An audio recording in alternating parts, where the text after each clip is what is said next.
Hi, we're Martha, Steven, and Mark. and this is Code Comment, where the Nice Games Club game devs inspect the code, assets, and design of an indie game in development. In this episode, we explore and get to know Verdant Skies, a life simulation game developed by Howling Moon Software. So let's start. So there you are, Martha. This is your save from when we played this game. No, this is my save from when I've been playing at home. Oh, is it? Yeah. Oh, okay. But we're in the Unity editor, which is nice. Yeah. So I've expanded my fields, and I have all sorts of stuff. And we're joined here in the Clubhouse with Andy Korth, and Beth Korth, and Gabe Korth. Hi, everyone. Hello. Andy and Beth and Gabe were on our very second episode. Yes, that's right. Talking about Steam Greenlight, which this game went through. That was our first interview episode. It was our very first interview, that's right.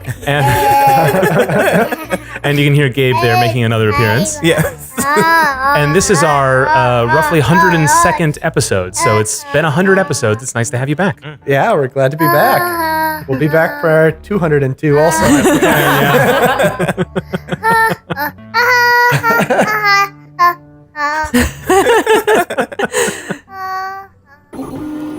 Oh, you making something?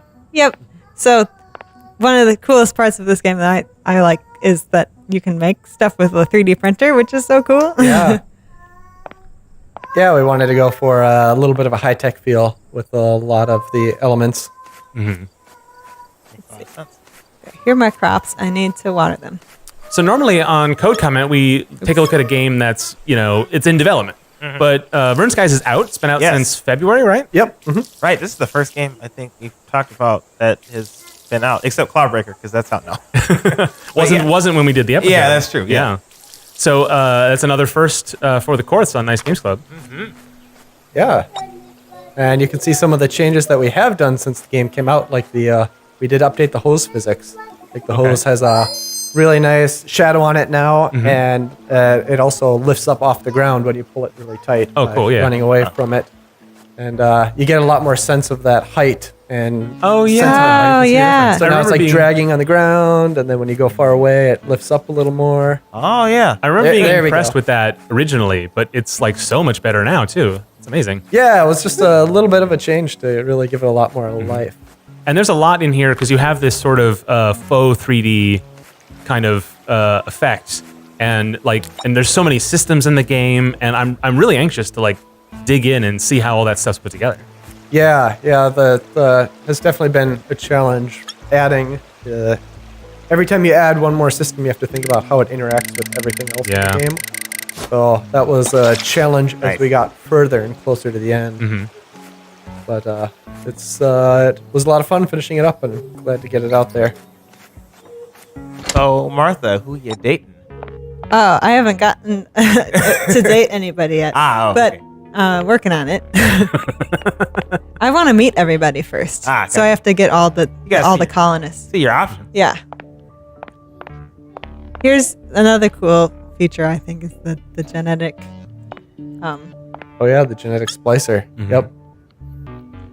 So we've talked about this when we played the game, and when we had you guys on so long ago, is that the Verdant Skies is a farming life simulator game in the spirit of Harvest Moon, but it has its own twists and extra pieces, and this is, I think, the headline feature, right? Yeah. Yeah, definitely one of the big ones. It's definitely been a big part of it. The idea that you can combine the crops that you've got in order to get new traits on them, and it's not just a matter of combining traits that you've already got, but because of the genetic diversity and the seeds that you've got, you can get things that aren't on either of the two plants. And there's a big trade-off between your options. Yeah. And now Martha's playing with a controller, which is unfamiliar to Martha, right? Yeah. The controller was definitely a bit of a challenge because we didn't write the game for the least common denominator. We wrote it for mouse and keyboard, and then readjusted it and rewrote a bunch of UIs basically from scratch in order to make a controller version of it. Yeah. So it was a lot of effort to support controllers, but seems to be working so far. Yeah, for that group of people who are into it, it paid off for those people. Right. So in this situation, if you move the mouse, it would switch into mouse mode, and you'd be able to drag and click that arrow to a splice position. So if it's okay, Martha, I Yeah, can show go you. for it. Yeah. You know, one example of a splice here. Yeah, we can get the growth rate off of this one, and both the super tasty and the very juicy off of the two different crops. So we're taking everything to the right of the splicing point here to get that blue element, which gives you the super tasty. Then everything to the left here, so you get very juicy, and the other elements here to get growth rate. But depending on what you have, you can get things that aren't represented in either of the two. So if we switch them around and take the left side here, we can get the regrowth gene. Oh, okay. Yeah. Right, yeah. And then Yeah. it goes away if we take more elements off of that other one. But that also has the needs water, so it's like Yeah. a trade-off. Yeah. And that was definitely a design goal. Yeah, of, who came up with this design for this? It was, my design. I haven't seen anything like this in any other video game. Right. But it is kind of based on genetic programming research that I did in college, Oh, okay. where you can represent the fitness of an animal or a solution to any problem with a set of bits. So like here we have, ones and zeros, or blue and orange genes, individual genes. And they combine in different ways. Different sets of them will give you different advantages or disadvantages. It works really well for like antenna design, as an example, because it's easy to computationally evaluate whether an antenna is an effective design or not, but coming up with a new antenna design is really difficult. So they'd let the computer design these antennas kind of randomly, and then you'd recombine good antennas by combining their genes, and the genes would map to different elements on the antenna. Yeah. And then you could evaluate to see if it's a good design or not. Okay. Huh. It's nice. And what I like is that like that concept you've boiled down to a pretty easy to grasp mechanic and interface. Yeah. But still having the depth of all the different materials you can add to it. Who did the background? It's really mesmerizing. Scott helped me out with that. Oh, okay. That is really similar to a shader to a shader. So there's no geometry in the background or no textures or anything. It's a single quad for the whole screen, and there's a shader that we run in there to give us a neat little animated effect. Cool. And when you do unlock the advanced splicer, it has a different background with triangles, I think. Oh. Nice. A different pattern. I'm gonna splice these. Spliced. Okay, let's go talk to Jade. Hey, come back. There we go. Man. Whoa. Surprise. Yeah, I guess not. Okay. So Beth, describe the system, the relationship system, and the conversations per day and all of that. I don't even know where to start. So each of the NPCs has their own pool of daily dialogues that pulls from based on their friendship level with you. So when you first unlock a character, it's like level 0, and then as you get relationship events, you progress through each of the stages, and then each stage comes with its own dialogues. And then if you decide that you want to date them, they have a different pool that they pull from. And then if you marry them, they have another pool. And then if you have a baby, they have another pool. And then if you're just friends, there's a different one. So it's a lot of dialogues. Yeah. Andy sent us some stats. Do you know offhand like how many lines of dialogue in the whole game? I think he said it was like 200,000. I think is what. Yeah, something like that. Looking It's at pretty much a book. looking at the It's stats a right now, lot. there's 54,203 dialogue lines. Okay. Yeah, lines, and then the words is the second section there. Oh yeah, I'm not reading all those words. Oh, total. Here we go. 188,481 words. Oh yeah. Wow. Up. Yep, and then another 20,000 or so in miscellaneous, not quite dialogue writing for like descriptions of Like items UI and and stuff? mail messages. Oh, okay. So this is a big game, y'all. All right. Well, I know, Martha, you would just rather play all day.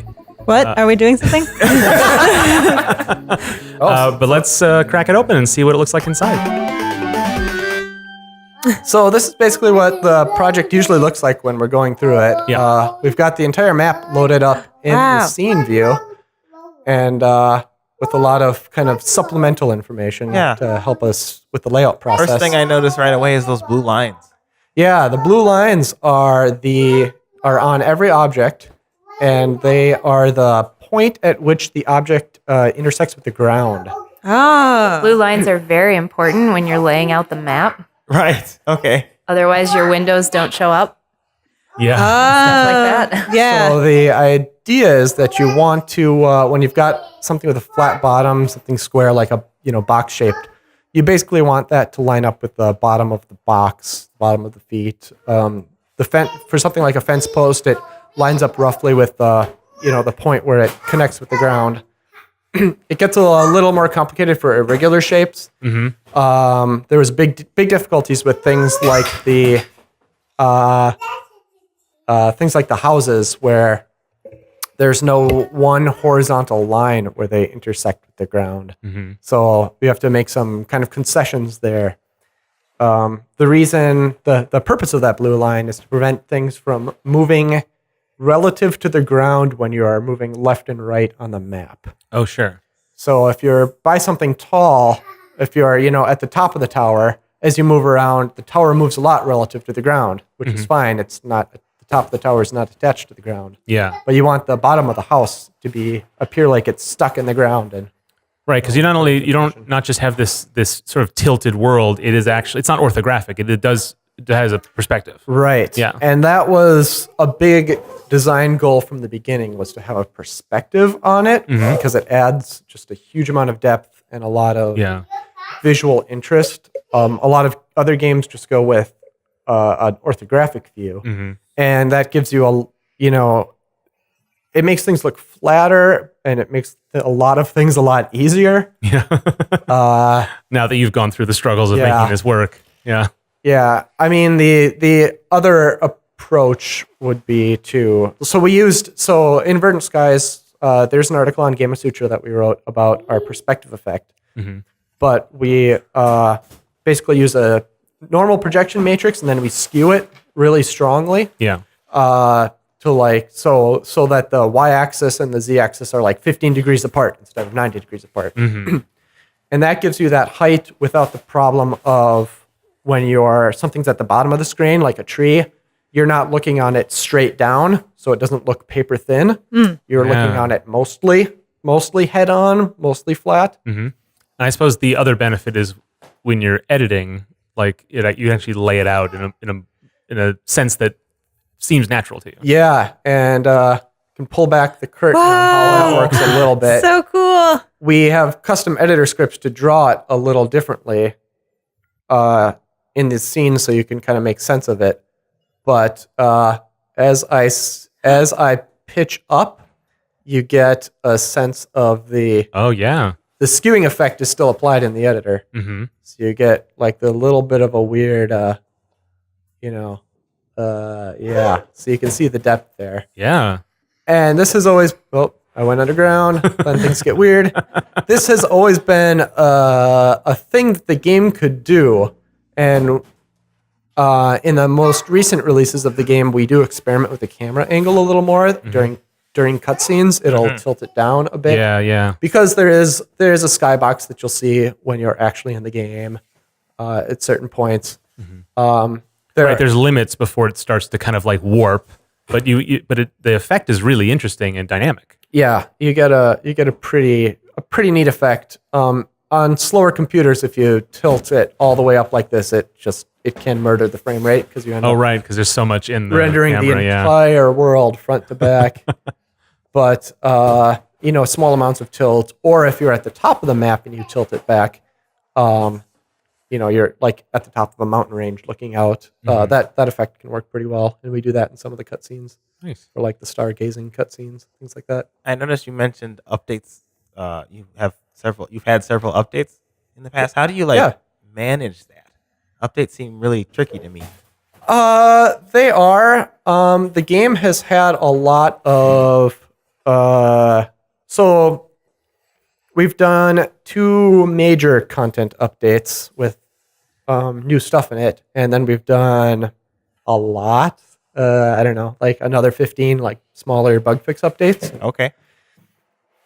And a lot of that does include things like moving forward a save file, migrating the data in it, or we would release if someone's save broke. You know, we were lucky to have super great players who were really good about sending us save data. We would write a script write some code during the loading phase in order to fix their save files, so we could fix it for everyone. So the new version does a lot of migration stuff for save files, and I can open up some of that migration stuff to give you an example of how much that we had done. Things like restoring items. If someone plays with a mod and then they remove the mod and the item that they had in their inventory is gone, you know, we have to clear those invalid items out of every possible inventory in the game. Migrating old eyeball styles that were removed. And then there's a lot of just quests that people could do in a strange order that we didn't anticipate and get them stuck. They go against like the quest design and such. So yeah, I mean, they would just like, because the game is so sandboxy, you can do anything in any order. So it would go against the intended design, or I don't know, expected play, maybe. So it would be things like, Sky is one of the characters that you could unlock at any time in the game. And so sometimes you'd get like events that would be like, talk to Sky, but Sky hadn't shown up yet. So that would happen too, and that's usually just like, oops, we got to fix this event. I'm trying to think of like what was going on with Sky. It would be things like, okay, so what if you so you had to unlock someone before you unlocked Sky, but what if you built the town plaza before you unlocked that person? So then there's a different code path for that, and then there's a code path for, okay, to unlock Sky, you have to build the town plaza, which you haven't done, so do that. And then what would happen is people would get kind of like, after you unlock the first person, there's a 3-day wait before this event could happen.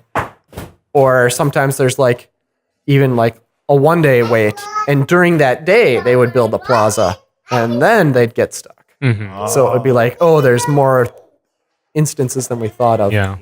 So it's not enough to fix the bug. You have to deal with all the essentially corrupt data that's out there now. Yeah. Exactly. You have to fix the bug and then find out what flags were set in this person's save file.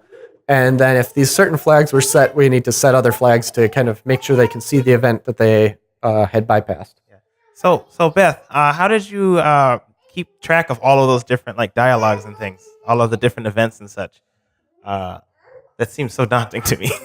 Well, I think the answer, based on Andy's last answer, is that I didn't do so very well. Oh. No, I mean, to be clear, there's like, 1,000 events or something like that. Yeah. And we've only have a dozen or so that have migration stuff associated And with them. that many permutations of like events and possibilities and all the combination, like you could not have play tested much of it you couldn't have ever seen. Yeah. So just getting out in the wild is the only way to know when those problems come up. So basically, we had a bunch of Google Sheets that kind of kept track of like each character and the events that we had to write, and then the dialogues that like the daily dialogues were a separate piece that was easy to just like kind of keep separate. And then I went back to update those after we did the events so that I could kind of like integrate some of the event into those daily dialogues. But then I had to go back and change that again because then it was, you could get a daily dialogue for an event that you did, but then it's like cycling through the second time. So it didn't make sense because it's like, thanks for coming by for lunch yesterday. And you're like, I didn't eat lunch with you yesterday. Well, what's nice about a moment like that is that you can be like, did they forget I wasn't here? Like you can make it part of the world building just a little bit. You can just paper it over a little bit. Mm-hmm. So you just imported all of the Google Sheets in the game, or? Oh no, I just used the Google Sheets as a reference. Okay. I wrote all of the dialogues in each doc text file for each character. Oh, I see. Okay. Yeah, so here's an example of how Beth would set up an event. How to Get Sky is the event that occurs before. It's kind of the event saying that, hey, there's someone that you could recruit. This is how you do it. So we'd set up these event triggers in a pretty simple JSON file. Basically, it's a dialogue trigger, which means that you have to talk to someone in order for this to happen. Who's the person you talk to? It's Haley or Jade. Before her character design was totally finished, she was named Haley. There's a required flag. So ready for How to Get Sky is something that just has to happen before this event would happen. So that will happen in Zaheen's arrival event. So 2 days after Zaheen arrives, it'll set the flag that you're ready for this event. And then the event name itself is a event that gets triggered. And then we've got our dialogue file. Oh, cool. That Beth would write and put together. So in addition to Beth's doing the dialogue, she would also do stuff like blocking, which might mean like, where does someone stand? Where do they walk? When do they face someone? Pauses, delays, or other animations, other effects. And, Right. So yeah, this is more than just a script. It's like it's stage directions. It's annotation. It's all Everything. yeah, everything. Yep. Choreography. Which is, I mean, that's just much more efficient, if nothing else. Like just to be able to do all that work, which is in your same headspace. Like you're building a scene, so Right. put it all in one place. That's really great. And having that notation for it is really cool. Yeah, and it was there's a lot of different pre-made tools, but I wanted something that was similar to like a screenplay. And this was formatted a little bit like a screenplay. It really started off as a very kind of simple system, and it eventually grew, and I am pretty sure it's Turing complete now, so it's basically a programming language. Yeah. But it really grew as Beth's need grew for a better dialogue system for doing more complicated checks, and variable tracking and stuff like that. That's one of the things I've noticed a lot just from the short look we've had so far, and from talking to you, is how many of your own tools you built. Yeah, we used a couple plugins, but we didn't really use plugins for a lot of game stuff. We had Google Analytics in there, JSON.NET for serialization. We did use a plugin for pathfinding, A-star pathfinding plugin, and I was pretty happy with that. We use a very small subset of what that pathfinding project allows you to do. Right. And then we have Wise for audio and platform plugins like Steamworks. Sure. And of course, Rewired for controller support. Yes, of course, Rewired. Obviously. So how do you like manage the different save files and stuff? You said that like you put in a thing to make sure that like a patch would deal with the saves, but like where do you keep track of all this? Do you use like a JSON file or? Yeah, the technique that I wanted to do is basically everything that we don't automatically serialize large portions of like the scene or the world or any Unity game objects or anything like that. The stuff that gets saved is very deliberately put into a data structure whose sole purpose is to be serialized into JSON. So this one saved info class kind of contains everything that gets saved.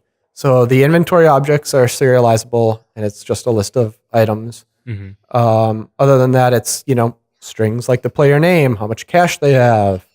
Some gameplay stuff is mixed in here with like their player house level, upgrading their storage.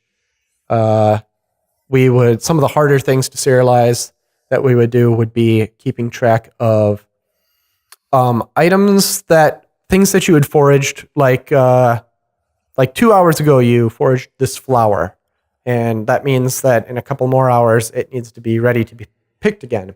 So we'd have to serialize these timers. Along with that would be in progress crafting items. So like sure. you have 8 items queued in the 3D printer, and the first one is complete, and the second one is half done. So like that needs to be able to be serialized. Right, and it's an arbitrary amount of it. It's that you can't just have values for every possibility. Right. Yeah. So, it's dictionaries of lists with production items and timers in them. For a lot of those long running timers, we would use a timer heap that we developed, which allows you to keep track of a large number of timers without iterating over all of them at once. You only need to know the next item that's going to come up. You don't need to know where all 1,000 items are. So it's very efficient for large numbers of timers because there are, thousands of flowers that could be picked and on respawn timers. And then when it's time to serialize it, you can go through it, look at the end values of each production item, compare it to the current clock time, and then you can serialize the difference, the time remaining on each of those timers. Oh, sure. And undo that process during the deserialization. Oh, that's clever. It didn't work for a while. As does most code. And it's one of those things that you have to. So it ended up being like when it was done and working, it ends up being not a lot of code to save the in progress time on the timers. Yeah, but it was something that you could definitely get wrong. Yeah, and did for a while. I found that when working with save data, as you're developing, you add more things that need to be saved. The less you have to duplicate that work across the project and just have now it's time to save everything. Yes. And just add one thing to the data structure and then one thing to feed it to it, and that's it. But it takes a while to get an efficient system like that because your project is not, if it's not fully put. So how soon into the development did you start working with this? I think I had a serialization strategy basically right away because I've done this sort of thing before, and it's one of those design decisions that will impact all of your future programming. Yeah. So I feel like once you find a serialization strategy, it might cause you to throw away all the work that you've done before that in order to make that work. Yeah. So it was definitely set up from the beginning to be saved. And for a game in this genre, there's a lot of design work you couldn't have done without being able to test even a rudimentary system like this, right? Yeah, I think that's largely true. I mean, there's we do have a system where you can when you hit play in the editor, it gives you kind of this empty save that you can work with, and you can test a lot of stuff that way. It's nice to have actual saves that you can load reliably to get you to a certain point in the game. Yeah. It's so you can make it further than you would think without that. Yeah. But, at some point, not a good idea, but you could do it, right? Yeah. So one of the features of this game, and others of its type, but you have a lot going on here, is the customizability, right? Characters, different options for their appearance and their accessories in their homes. There's just tons of things in this game. So how do you manage all of that stuff? Yeah. On the point of there being a ton of things, that's definitely a problem. I've heard it referred to as if you have n features, you have n squared feature-to-feature interactions. Right. And that was a real challenge. Somewhere towards the end of the game, we added leashed animals. So you can put your animal on a leash, and then you can carry that leash around with you wherever you want to go. And what that results in is that every single feature in the game, you have to ask, what happens if a player has a leashed animal when they interact with this? Right. Oh. So the leashes and the hoses are a very similar system, underlying the same thing. They're kind of like a rope. And what happens if they try to water something when they have a leash? What happens if they go in a building when they have a leash? What happens if they save and quit? Inside a building when they have a leash. Oh. Exactly. And then, so we didn't allow people to minimize that problem. We didn't allow people to bring an animal indoors. Nice. Oh yeah, that's easy. In-world solution. I like it. Which makes sense. Like the animals are big and stuff. But then what people did is they built their animal incubators inside. Oh. It's why wouldn't you do that, right? So then we had it so like, okay, all right, so you can spawn an animal inside, then you can bring the animal outside, but you can't ever bring it back inside. So we only had to go in one direction. Yeah. And that was a little easier. But then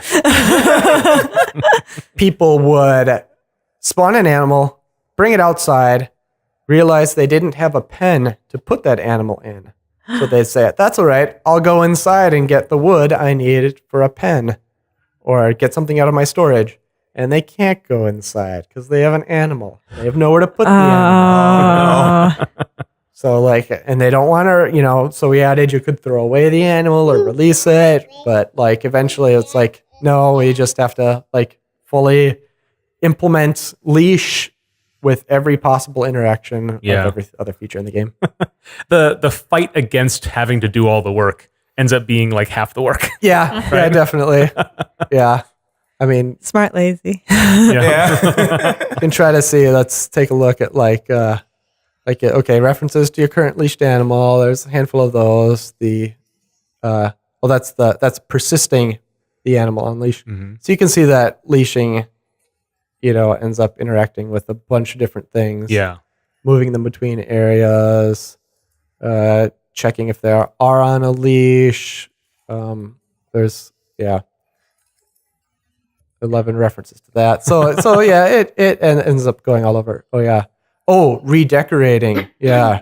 There was restrictions on using the redecoration tools because they kind of override everything because if you click on a door with a paint can, you don't want to go on the door, you want to paint the door. So it's kind of a tool override, and that didn't interact well with the leashing. So it does change doors, it changes what happens when you talk to an animal pen. Obviously, if you already have an animal on a leash, you can't get a new animal out of your incubator. Right. So, good example. Yeah. So earlier, before we started, you showed us all the texture atlases in the game. Yeah. Oh yeah, let's take a look at those. If just get another look at all the stuff. Yeah, so there are a huge number of sprites in the game. Dang. And Hot. Lizzie did the vast majority of those, and then we pulled in a couple other artists at the end of the project to get everything finished up. Ethan ended up finishing a bunch of the character artwork shown here. And This is just the walk cycles for the NPC characters. Yes. And it's nice that they're automatically packed for us. Yeah. And then we have different settings, different compression settings for each. So NPCs here, the NPCs that are compressed are all the animal artwork. And then we've got furniture artwork. Sarah came in to finish up a bunch of furniture artwork, a bunch of the more complicated machines in the world. So this one gets split into more than one page. Oh, wow. So you can see a lot of rugs, a lot of pottery, but a lot of furniture. Out of curiosity, where is the Nice Games Club picture? Ooh, the pictures. I see one here. So one of the things we did was a lot of streamers and other special people would get their logos into games. Here, that guy's for special. Special people. And that would be often in the case of portraits or wallpapers. The special artwork does not get atlased because you're unlikely to have a huge amount of it. And Right. So the efficiency built into a system like this is not as required. And the convenience of not having to go through that extra system is worth it. Yeah.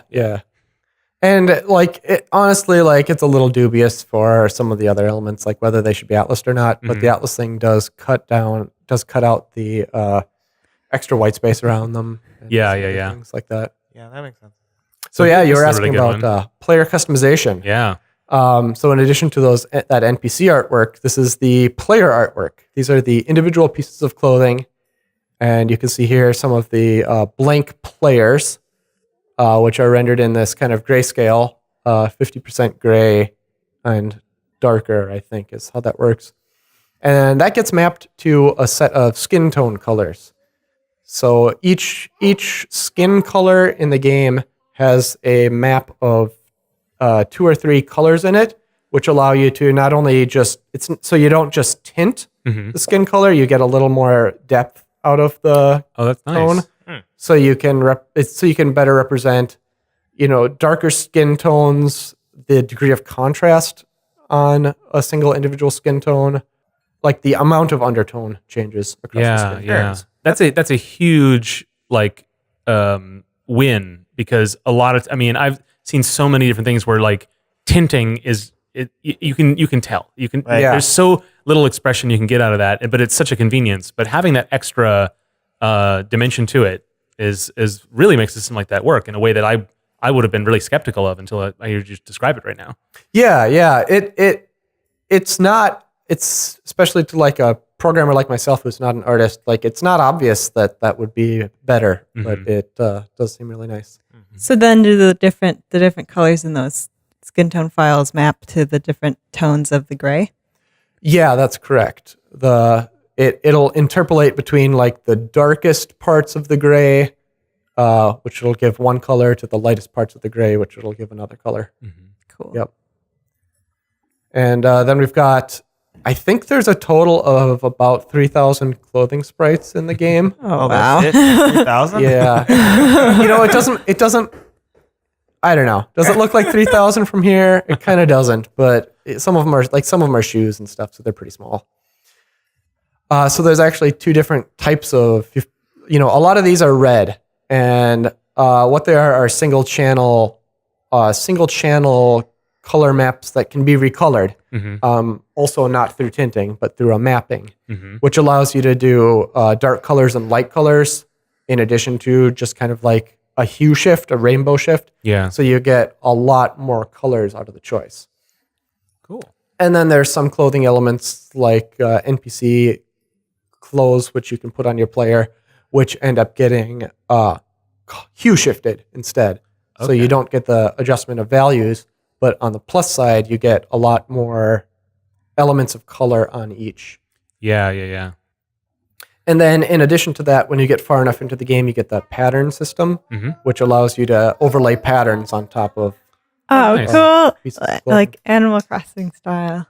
Yeah, so like there's like floral patterns and a couple simple patterns. And we actually wrote a shader that allows as you walk, you bob up and down a little bit. But if the pattern doesn't bob, it looks really weird. So we wrote a shader where you can put in the bob amounts for each walk cycle, and the pattern bobs with you. Oh, nice. So That's so cool. I remember earlier that like you said that one of the characters' names had changed. Was it Jade's character that had changed? Yeah, both Jade and Rosie. Rosie is called Emma in the source code. Ah, okay. So like how did those changes come about? Did like something happen narratively that like it didn't make sense to name them that, or? Yeah, Beth, what do you want to? I don't know. I guess like when I started, like we just made like a list of characters and kind of like what they were going to be. And I think as you write them, you're like discovering who they are. Sure. Like if that makes sense. Yeah. And we kind of were like, oh, and it doesn't really make sense for that to be her name. And so like we kind of changed them up a little bit. I think Rosie was because with her Latina heritage, it was kind of like, yeah, Emma's okay, but like... Yeah, we wanted names that better represented the ethnicity that all of the characters ended up being at the end. I don't want to spoiler why we renamed Haley, though. So. Oh. Yeah, that's true. That's a good one. But, part of it, a really big, important decision of the plot of the game was in what order do these characters unlock? And so that means like what profession does the first person have versus what profession does the last person have? You want those kind of critical jobs to be covered first, and then you get kind of the fluff positions later. Because those characters also introduce you, the player, to some of the systems in the game. Yes. Yeah. Exactly. So the system, like the administrator should be there early because the administrator is the person who's going to give you a bunch of jobs. Mm-hmm. And then like not only do the other characters introduce you to mechanics, but your progression through mechanics unlocks certain characters. Right. So you unlock the biologist early because you're expected to do some plant growing early on in the game. So the goal of growing a plant is what unlocks the biologist. Yeah, and so you have, like you were saying, in a game like this, people can do anything in any order, or at least seemingly. Yep. But there's a little hand of the designer at Yes. work in a way that maybe isn't as obvious to the player, doesn't make them feel constricted by any of it. Right. It was a big design goal to open up the gameplay very early on. Mm-hmm. There are still requirements, and this person requires this person, so there's some requirements there, even if they don't have to be linear. Yeah. But there's definitely some deliberate design. And the first like 7 to 10 minutes of the game are pretty handholdy. Like you are expected to do things in order.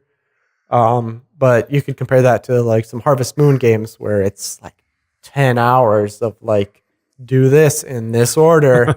And even like you have to be 40 hours in before you could like make clothing in one of the first 3DS Harvest Moon game. Right. And we wanted, if that's your thing, you can go for that and work towards that goal. And if you played the game or you were the guy who made the game, worked on it, then you could really, like you can get that in like day 1 or 2. Yeah. If you know what you're doing. Mm-hmm. Cool. Is there like a correlation between the players you meet right away and like the amount of people who ship with them? I guess I haven't looked at the stats. Yeah, that's hard to say. I'm really pleased that someone has said that's my favorite character for every character in the game. Awesome. Yeah. Oh, so cool. Yeah. And yeah, that's really encouraging. And we've also had like, I didn't like that person is something that's, which isn't a criticism because it's good to write characters that people don't like sometimes. Yeah. I think that's one of the things that I find the most fascinating with Jade. Either people absolutely like, this is my queen, I love her, and I'm going to do whatever she asks, or they're like, I purposely avoided her for the first 10 hours I played the game. It's like, well, you didn't unlock anything then because you got to go in that building and talk to her to get those things. But it's like people are like not unlocking things because they found their relationship with her so antagonistic. Oh. Yeah, That's a great user story. Like that's a genuine way to play the game. and he did have, and we have had people who have warmed up to those characters too, or come back to them on a second playthrough. So what's the rate of, because there's been some fan art of a lot of the characters, a little right? bit of fan art that's really good. Is there a popular pick? Ooh, I don't know. Jade certainly does get probably the most polarizing, I would say. Sure. I thought Rosie. In the code, yeah, so it's been Emma forever.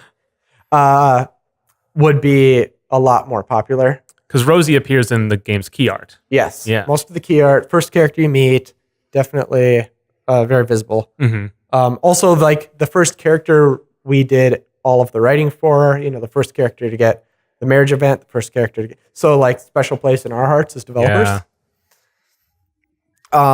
No, I think it's pretty much all over. Mm-hmm. I think That's great. That's kind of the best. To not have an answer to that is the best thing, right? Yeah, I mean, we have analytics that I haven't looked at that could probably answer that a little more definitively. But if people get really into the game, they're going to date everybody. So Yeah. Right. Yeah. My wife has put a lot of time into this game and is There's always a Verdant Skies update when you talk to her. and she's dedicated to just unlocking every possibility with every character. Mm-hmm. yeah, and that was also a design goal, was to not force you to replay the game if you didn't want to, not to force you to start over, to eventually get all that content. Yeah, If you really yeah. wanted to, you could do it all in one save. Like there's like narrative or design reasons why you'd want to branch off different things, but you also there's player quality of life. You want to bend towards that just overall experience, right? Yeah, exactly. One last question I had is I wanted to know, like, I know this game is mod friendly. How did you get it to be mod friendly? Yeah, so I knew modding would be a thing that we wanted to support, and a couple other non-modding things that I wanted to support was the ability to write dialogue and update it and see the dialogue in game without recompiling. Oh, sure. Oh, yeah. Which means that we could also have guest artists who didn't have a copy of Unity, didn't have the source code for the game, but they could still write things, push a button in the game, and then see the results of their new event. Yeah. Oh, cool. So the same mod tools that people can use to mod the game are what we used to write all of the dialogue. Oh. So the dialogue is all moddable. And we moved a couple things from source code into JSON files, like the definition for all the items, the definition for things that you could craft, which means, you go to a station like the 3D printer, and then you go to, so it's the station, the requirements, how long it takes, and the product. So that's all moddable. And as far as loading the art, we use because we have so much art, hooking up references would be in the Unity editor would be impractical. Yeah. So we did a lot of referencing things by name. Okay. So the mods can stuff things into that big list of artwork, and then everything can be referenced by name that way. Right, So right. kind of built-in modding support for that. So I can show off some of the... So these tools are available for us as developers, but also for modders. On the front of on the title screen of the game, you can click mod development mode, and then you get access to a handful of tools, including this one, which, we can run automated tests on dialogue, which became super important at the end of the game. It'll make sure that we're never trying to jump to a dialogue that doesn't exist, just due to like a typo. Make sure that all the event definitions, those events exist. Make sure that the mandatory events exist. So that would be things like make sure Emma's 3-star event exists, or Sky's marriage event, or like the ones that are easy to miss, like baby pre-notification or something like that. Sounds like Gabe has something to add. All right. He has been very quiet, well, sort of quiet for long enough. Now we wanted to make some. Oh my. Wow. Hard agree, buddy. Hard agree. So one of the key things that we can do here is we can load any event at any time and just skip to it and play it out. Oh, nice. The spoilers? So this is the fourth event. Oh, okay. So there's this one is pretty minor spoilers, but it shows off because whenever you script walking and facing directions, you need to test it a handful of times to get it right. And then we want to test. So this is great for testing the events. It's less great for testing because it makes it so easy to test individual events. You're less tempted to do the playthroughs where you're running them in different weird orders or doing things in between the events. So there's a lot of scripted walking in every event, and it makes it a lot more lively.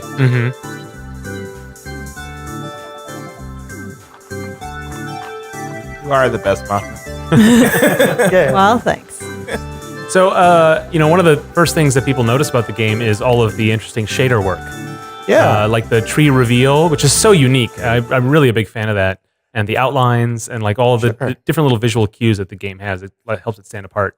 You talk about that a little bit, where that came from, did you have a particular goal with it, or did each thing present an opportunity, or? Yeah, so we've had a lot of experience writing shaders for a bunch of different games, and we saw that this genre, when we started the game, really wasn't served by that sort of, like, you wouldn't see that in games in the genre. Yeah. You'd see mostly 2D orthographic views, no shaders, just sprite work. Sometimes the sprites are really good, sometimes they're not, but just being able to put something extra into the genre, I think, would help more people see it. Yeah. Yeah, There's something familiar, but also like totally novel about the game.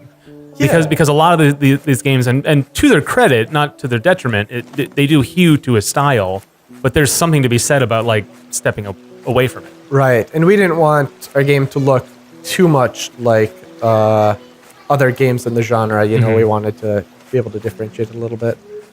So yeah, the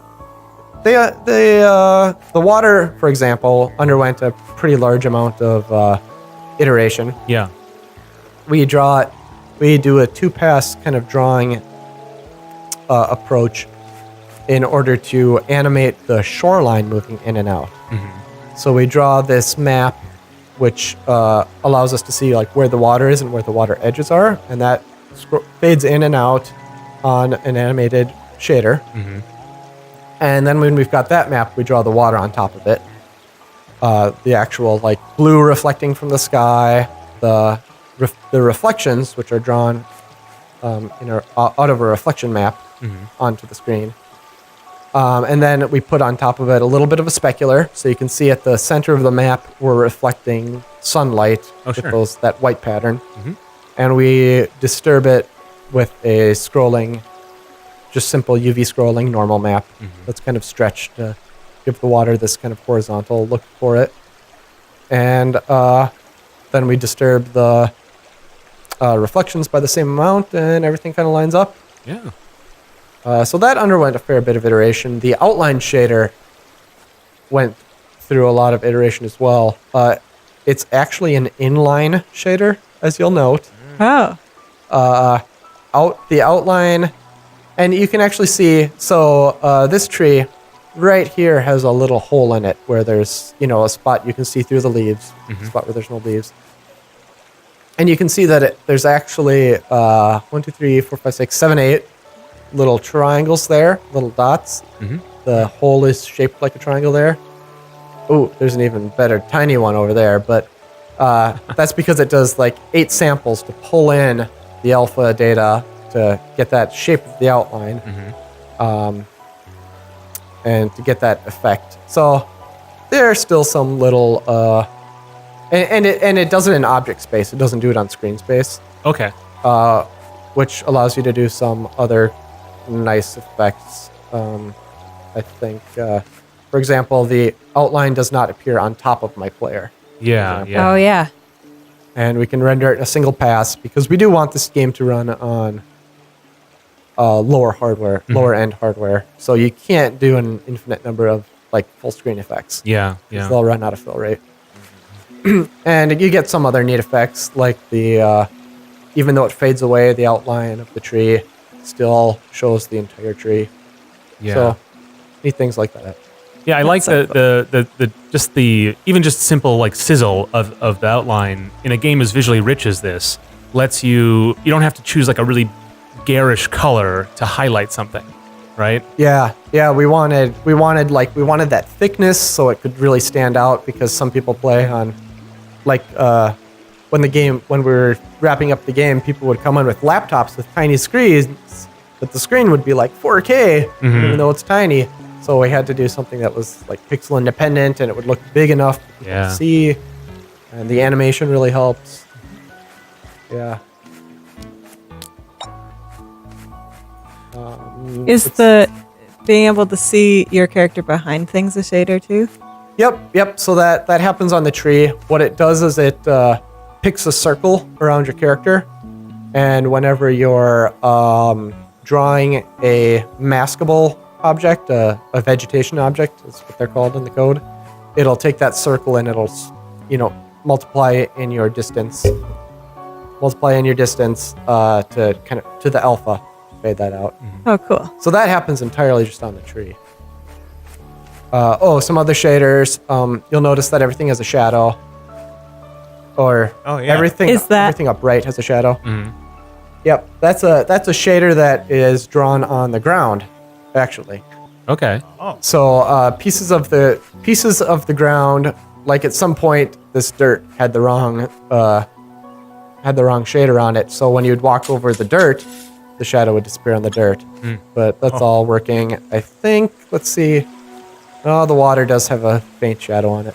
Looks like I was trying to find a place where I forgot to do it. But I guess the shadows probably show up. They don't show up on upright objects because we'd need to reproject them. Oh. So if you walk up to a wall, it will never have a shadow on it. That's one of those cases where it's like, hey, maybe we should have just made this entire game in 3D with 3D models and used like existing things to make it all easier. But no, we rewrote all that. And if the frame debugger works, which is pretty hit or miss, we can. Okay, so the frame debugger did not work, right? Yes. Sometimes it works, sometimes it's slow, and sometimes it just crashes everything. So that's where we were at with that one. Yeah, it's welcome to Unity, right? It happens. It happens. So we did want to take a look at some of the other technical elements. You mentioned to us before the show that you do use multi-scene editing in the game. Yes. So that came out sometime halfway through the project, and there was like, okay, this is the new way to mark things as don't destroy on load to get better control of when things load, because some things we want to load on the title screen of the game, some things we want to load while you're in the game. So I went ahead and implemented it. It was a fair amount of work. I'm not sure if it was worth it, but we got it working to a point where I was happy. And one of the things that we did to reduce the difficulties of working in source control with the team in Unity, we wanted to minimize the number of conflicts that we got. Yeah. And splitting up the scenes was a pretty good and effective way to do it. Makes sense. Yeah. Beth could work on the map while I worked on like the UI, for example, because we cut them up into different folders. And then we have a scene called persist scene. And that's all of the content that sticks around in between loads of the game. So when you go back to the title screen and load back into the game, Sure. all that would stay around. And it allows us to load up all the prefabs and sprites during a loading phase outside of the scene. It allows the sound to keep playing in between scenes, the music. And all of our other, controllers need to keep working through Rewired between the scenes. All of the Steam information needs to be saved and work in between scenes. So that was pretty effective. There are a couple techniques that were needed in order to make this work well. The first thing is editor scripts. So if the editor ever notices that you're in the game map, which is the active scene, the thing that new objects get spawned into. If you're ever in the game map and the persist scene and the UI is not loaded, it will have to load them in as secondary scenes. So that was an important thing to make sure, like when you're working with a large team, you want to automate as much of this as possible to prevent it from being like a thing you have to tell everyone and everyone has to remember it. The total number of people who ended up opening the project in Unity was probably like 5 or 6, 5-ish, 7. Thanks, Beth. Thanks. Yeah. We had some artists who would contract and they didn't open the project in Unity. They would just send me the files and I'd integrate them. Right. And that sounds like a reasonable number, but like more than 2 is when it starts to get really hairy, right? Yeah, probably. So, and even like if you're really talented like myself, you can generate conflicts with yourself. So once you're working in multiple branches, which is also like essential, you'll generate conflicts with yourself if you don't have a mitigation strategy. At least in Unity, like in a lot of other programming environments, it's not a big deal. Yeah. The more I work with Unity, the more I realize that like there's a lot it does, but there's so much it leaves to you that you don't realize it leaves to you right away. Yeah, it also generates new problems for you to solve. Well, I was being generous about it, but yes. Yeah, I mean, there are big parts of the game that are organized around the way that Unity allows you to transfer information between scenes or not, the way you can reference things between scripts. So, like, our game is very manager heavy. Everything that has the word manager in it or has a plus sign in front of the object is a singleton. Okay. And each one of those singletons uses the same singleton script to provide the singleton support, which is something we put together. So let's see, there are 36-ish different singleton classes. Conversation manager, which tracks who you talk to when. Mail, the game manager, which is kind of like kind of core stuff. Yeah. But also lists of assets that were loaded either through a mod or normally. So all the sprites, the stuff like that. And some of the key UI screens have static references to them. Sure. Oh, I thought we had it bad with just our 10 singleton scripts. Yeah, I mean, some people get down on singletons, but I think it's the best, or static references in general, but I think it's the best solution for a Unity project because, I mean, Unity controls the entire life cycle of your object. So a lot of new developers will start Unity and they'll say, hey, I know object-oriented programming. You know, you do a new object. And it's like, well, it's a mono behavior, so you don't do new. You have to make instances of them through Unity. And Unity handles all of the destruction and creation of mono behavior objects for you. You really change your programming style to match the tool. Yeah. Right. So a lot of those singletons, I mean, you could separating them into that many scripts. Is that partly for workflow and convenience? Is it because they're not all in memory at one time, or? The division for singletons is kind of up to you as a I feel like they were broken up because You didn't want to get too logical. unwieldy. Yeah, there were logical places for me to break them up. You know, there are a few where you might throw. Game manager is the one with kind of a handful of miscellaneous elements thrown into it. Yeah. I mean, it does keep it keeps track of fog because it doesn't make sense to have a fog manager. It keeps track of rain. So there are things like that. But in the case of things like conversation manager, like it's a big script and it's a logical breaking up point. Yeah. There are some really small ones, which are just ways for me to get references to put references into them in Unity. So they're not static references to the objects, but I can access them statically through the singleton. Right. So there's a handful of small Oh, dang, that's super smart. things like I'm gonna this. start doing that. Yeah. Like this one is just prefabs. If you're not using Wise, I usually make an audio manager where you can just drop in all of your clips of individual sound effects and reference them from anywhere in the game. I guess there's a sound effect manager, but it's now that we use Wise, it's mostly for controlling the adaptive music in the game. Oh, sure. Yeah. No, that's about where we are on singletons. The UI is the other part of the game where the design needed to follow a really repeatable pattern, but also had to work well with Unity. So there is something like 65 different interfaces that can be opened in the game. Yeah. And each one of them is its own prefab, so you don't end up with one super prefab, and you can work on them individually, commit them individually, and not get conflicts on them. Yeah. The prefab name matches the script name, and each one of the scripts will extend from the same window UI class or a subclass of window UI, which would be like a window that manages an inventory of some sort. Yeah. For as an example, is this one of the subclasses. And this worked out really well because, there's 65 of them. You'd say, okay, it's time for me to add like the UI for the journal. And there's a pretty small number of steps. You make a new script, You fill out the UI in Unity, and then there's only one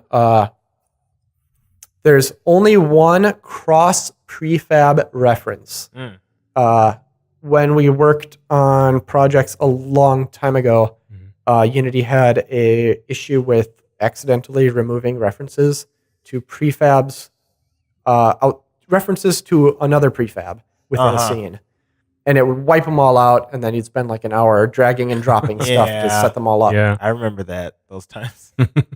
Yeah, so I'm very I program defensively to avoid that sort of thing as much as possible. So references to inside, say, your toolbar, for example, there might be a bunch of buttons that you can click on.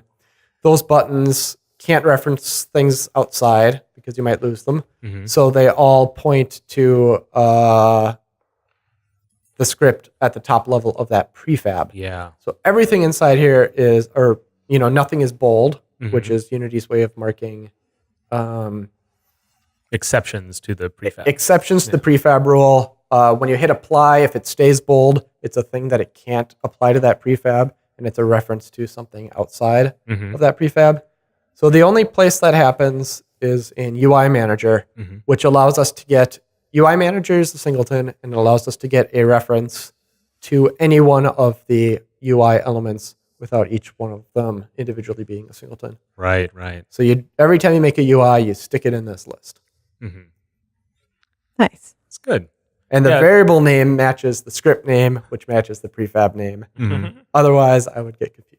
I've had problems with that where I will name because when you say the script, component, the game objects can have as many scripts as you want on them. And so you quickly wait a minute, if they are the same and I add another thing, and then you kind of well, I need to make a design choice. I've gotten into the habit of just putting the word controller if it's like the main, but that's like a waste of my time to type that word over and over again. Especially with as much stuff as you have, I appreciate the rigidity of the formatting because you make one exception to those rules and then 2 days later you forgot it and then the whole project is ruined. I've had that problem. Yeah. So I just picked UI in this case, so they all end with UI.